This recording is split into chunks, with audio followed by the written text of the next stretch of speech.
Hey y'all, it's Deb again with Good Grief Ministries. How's it going?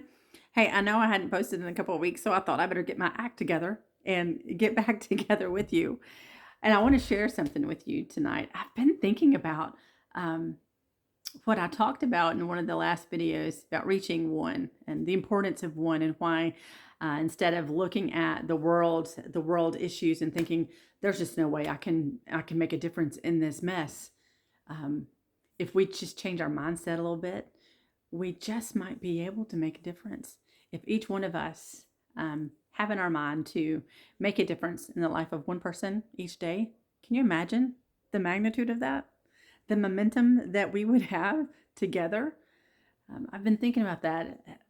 I don't know why, but one of the movies I watched years ago um, was a war movie, and it was about a soldier that had enlisted and had decided to not lift a gun. He did not believe in guns, and so he enlisted, I guess, as a medic. And so he got made fun of, got beat up in his life because he was called a coward, and he wasn't going to pick up a gun.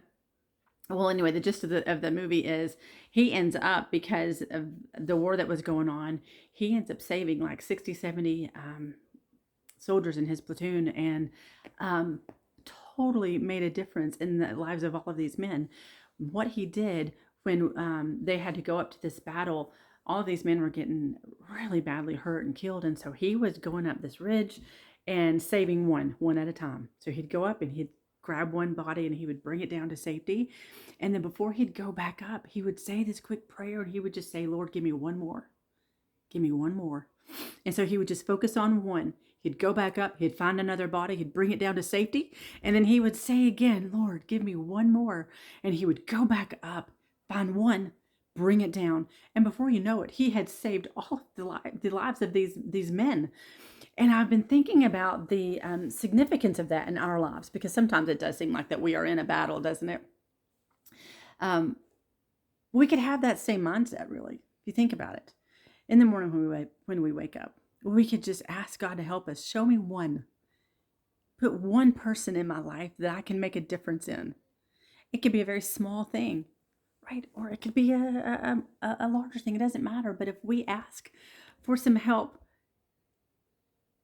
to reach one person, can you imagine if each one of us reached one, what we would be able to do together?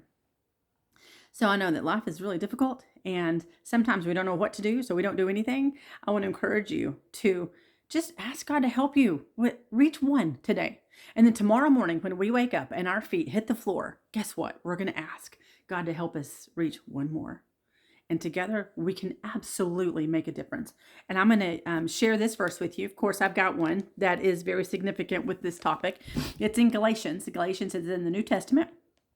Great book, by the way. Chapter 6. So Galatians chapter 6, verse 9 and 10. Now listen to this. Let us not grow weary in doing good. I think we could all use a little bit of that.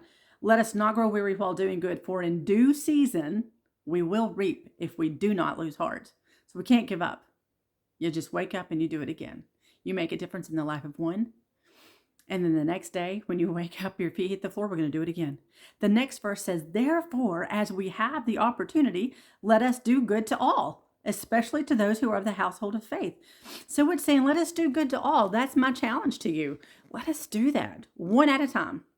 Don't worry about the huge, huge big picture. You impact the life of one, I'll impact the life of one, and together, can you imagine?